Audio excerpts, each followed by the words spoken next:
Solution. I'm your astrologer and tarot card reader, Mary Trimble, here with your tarot reading for April the 20th through the 26th. And guys, thank you so much for your patience. I am so sorry I'm late. Of course, you know, most of you know that I was ill for 3 weeks. So I am playing catch up. I finally feel well enough to be on screen. I wasn't last week, but this week I feel 100% better. Thank you for all the well-wishing, all those lovely messages. I really appreciate you guys. You really help me. And thank you for your loyalty, for sticking around. Please don't forget to like, share, comment, and subscribe. And the subscriptions are apparently getting... I'm losing prescriptions. Let me just change that. Yeah. Make sure that if you have subscribed in the past, just check to make sure that you are subscribed. And hit the bell, guys, because I'm going to be doing more live feeds. And so get notified when I do those live feeds, because I always kind of do readings on them as well. So check that out. Now, what else? Yes, I did the astrology report separate. So the link to that will be below because it's so major. Anyway, let's go to your cards. This is for Aquarius. Aquarius. What wonderful gifts, guidance, blessings, and helpful information can you give Aquarius for April the 20th through the 26th?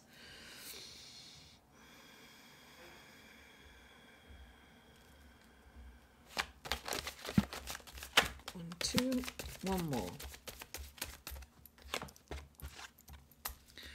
One more.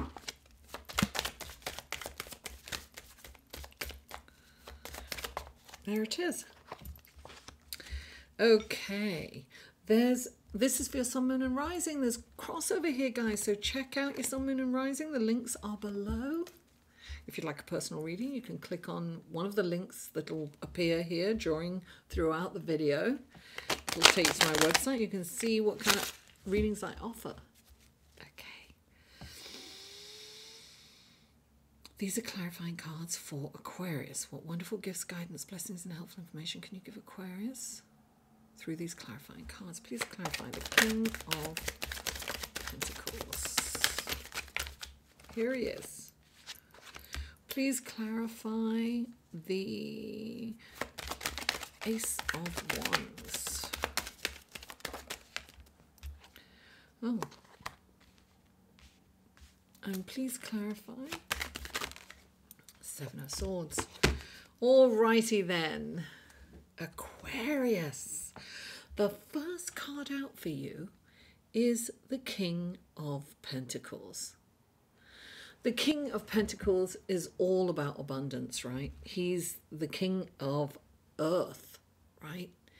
He's about getting his hands in the soil. He's about growing. He's about, you know, really this new moon coming up in Taurus on Wednesday is all about like gardening. It's about being still. It's about, you know, growing. It's about...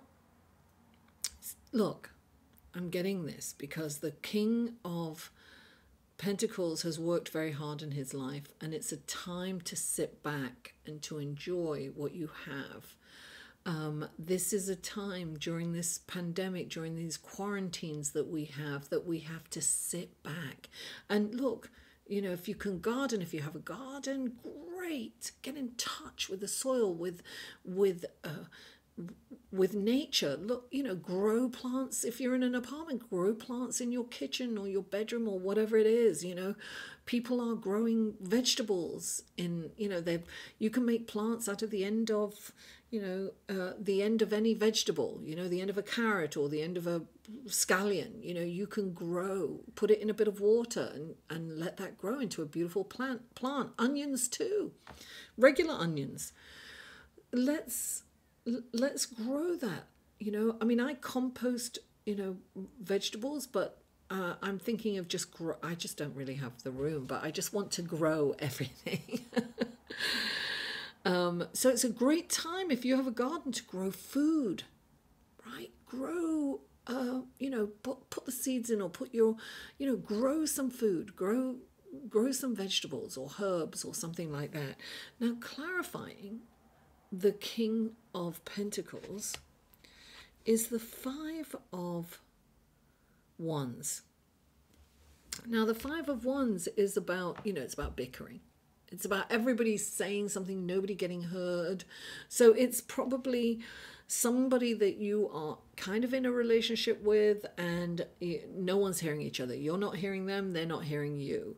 This is, you know, look, you have Mars in your sign, transiting your sign. So that is a time of contention, of, you know, it's in a beautiful relationship to Venus, its archetypal lover in Gemini. So there's some duality coming into there, you know, the twins, Gemini. So there's definitely some kind of friction, perhaps, and it's not kind of, I don't want to say it's you know, it's not massive, it's not big, but it has the potential to get out of hand. So when the Five of Wands comes in, it's saying you really need to kind of address it. And in address it in a creative way. It's not like you being the boss, right? It's about you facilitating a way that everyone gets heard. People need to share their opinions, and they need to feel that their opinions and their feelings are heard. And we all need that. So this is you perhaps looking at creative ways in which to nourish, I'm getting that, to help these relationships grow in a healthy way, right? It's like the King of Pentacles. You need these relationships to work. Now, sometimes these are work relationships. These are friends. They can be family. Look, a lot of people are going through this at home because, you know, people are in quarantine, forced quarantine with people. So you've got to find creative ways to address these, you know, these like little arguments, or, you know, it really is everyone shouting and no one hearing. That's what this is. So you really need to kind of address this. And there's always a reward when you address this, right? These minor conflicts, there's always a reward. And the reward is, at the very least, a deeper connection with the people, and a deeper understanding, and a more team feeling that everyone's in it together, and a lovely euphoric feeling afterwards that everyone's been heard and everyone feels satisfied. That's the least of the rewards. I mean, look, if this is someone at work and you facilitated this, you could get recognized for team building, conflict resolution. You know, you would be noticed. You know, people are having Zoom meetings at work, and, you know, if people aren't being heard, maybe, you know, you can facilitate a way that people can be heard. So whatever it is, this is very important to address it. Don't sweep it under the carpet. Don't ignore it, because then it gets really big, and it's not a good look, as they say. So the next card out is the Ace of Wands. And I really love this Ace of Wands. Look, you have the butterfly right there. And the butterfly represents change. So this, look, we're all going through this change. And this is a beautiful opportunity to start something new, this is like a spark, an inspirational, it's a brilliant idea, something that you can really, you know, manifest. You can really work on it. You can make this, look, first of all, I will say that it's really, and I say it all the time, guys, you're probably sick of hearing it, but it's so important to meditate. We've got to really quieten the monkey brain. We can't be this, you know, Pluto doing this retrograde is about obsession. You know, we can be obsessive and we can miss this opportunity. This is an opportunity for change, right? To move forward differently. So what's interesting, clarifying the Ace of Wands are two cards. You have the Seven of Cups and the Eight of Cups, which is really interesting, right? Now, the Seven of Cups is confusion. So it's this honestly, this Pluto going retrograde is a time to figure out, where are we giving our power away, and where are we manipulating and using our power over someone or something. And it's really about changing that. This is an opportunity. Look, Pluto's karma. It's karmic energy. So who or what are we giving our power away? What are we obsessing about? What destructive behaviors are we engaged in? And this is a confusion. It's like not knowing which way to turn. And you have this incredible opportunity for change, right? But there's confusion. You don't know what to do. Perhaps your mind is so busy that you're not totally connected to this. You've got this inspiration, but you can't clarify it in some way. You can't, you're finding it very difficult to hone in on how to proceed forward. And so the only way, the answer lies within. It's the Seven of Cups. You know, there are all these choices, and everything is too confusing. You don't know which way to go. The only way you can find the correct way to go is by going within, is by meditating. Look, I'll put a link. There's a link to the meditation that I created for this pandemic. For this time, I was directed to do that, and that's at the end. If you don't want that, it's fine. There's thousands of guided meditations out there, but definitely use it. If you're not meditating regularly, use that. I used it the other day because I do TM and it was way too long. So I did that guided meditation. It was quicker. So, you know, sometimes I don't want to spend a lot of time meditating, which is, you know, I've noticed that when I don't, my mind and my physical and emotional well-being is not good. You know, meditation is what really helps me stay sane, you know, mentally healthy during this time. Now, next to the Seven of Cups is the Eight of Cups. And the Eight of Cups is like disillusion, just wanting to walk away, just wanting to give it all up, can't cope. I don't know. It's almost like you're brainstorming, you're trying to figure out a way that you can fit into this new world and what's going to happen and how you can do that. And you're overwhelmed with the pressure of that. And you can't think of the way. And it's like you just want to walk away from everything. It's like, you want to give up, you want to walk. When the Eight of Cups comes in, it's really about connecting spiritually.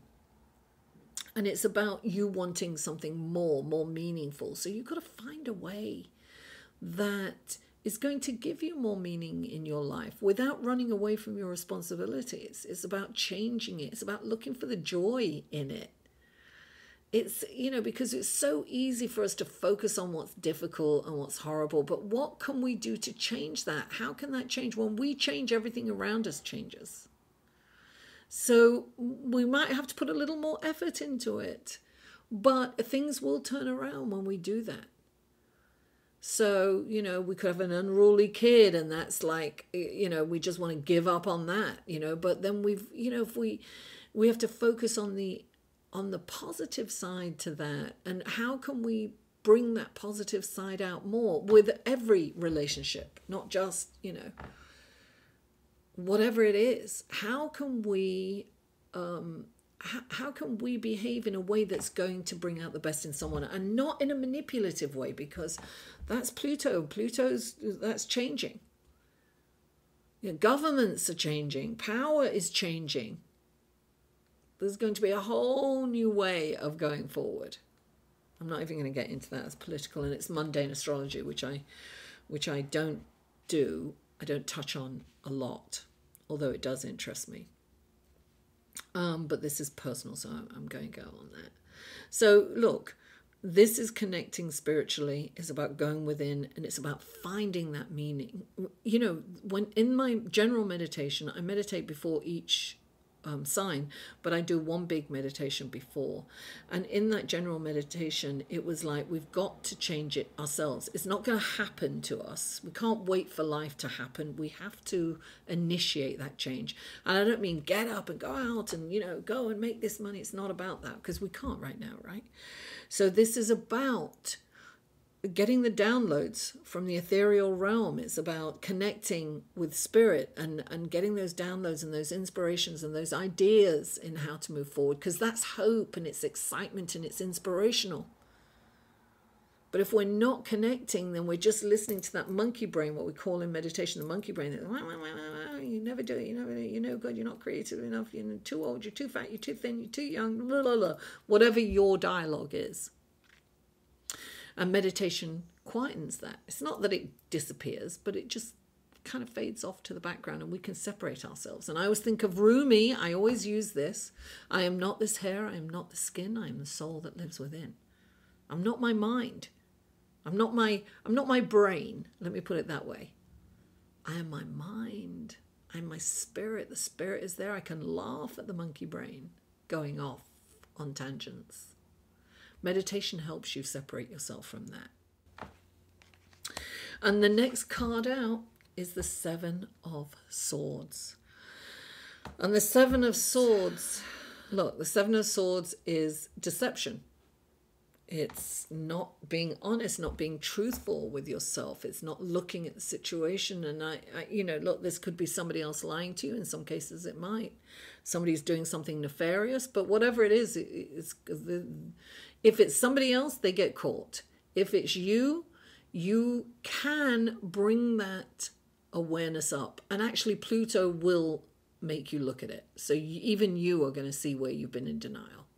You're going to see the truth in a situation. You're going to see where you've been deluding yourself. Or if it's someone else where they've been, you know, because this is a time to look at that. It's a time to look at how we have been overlorded or how we are overlording. It's power. Power, manipulation, obsession. That's, you know, Pluto's breaking things down, deconstructing things. But then we've got Jupiter right next to it. So that's about building it up. So coming in and being reborn. There's an opportunity here. That's what I'm trying to say. In all this, there's an opportunity to wake up and evolve.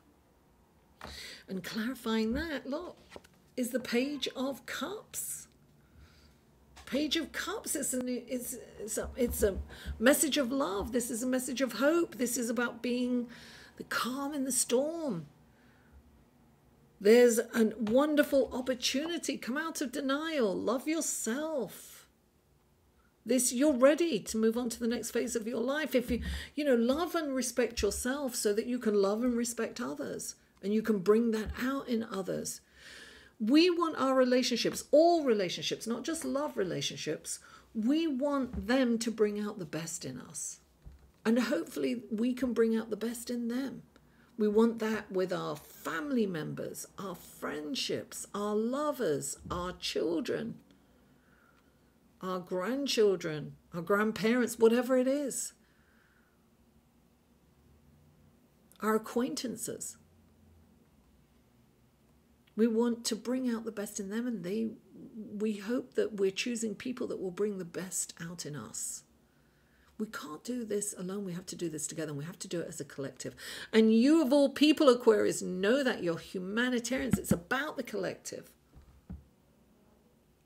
But, you know, it's not about looking at the other people in your life that's not working out. It's about looking at you. How have you created this? This is your life. You can rewrite your story. You can create it in a whole different way. You have that. You have that gift and that opportunity. So what have you been, what have you been creating? What have you been who have you allowed to manipulate you? And who have you been manipulating? What situations have you been manipulating? Who have you been controlling? How have you been controlling, and how have you allowed others to control you and your situation? So it's really important to assess that. and look at the necessities in life and what's really, really important. At the end of the day, what's important? Relationships, people, our loved ones. That's what's important. Everything else is just...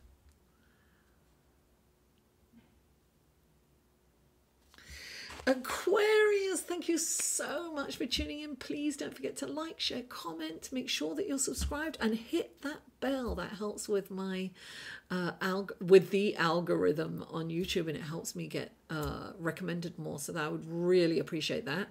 And also I'll be doing lots of live feeds and things. So a lot more. I'm doing different content.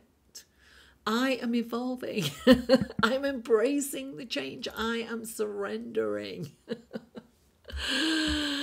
I love you all, and I'll see you next week.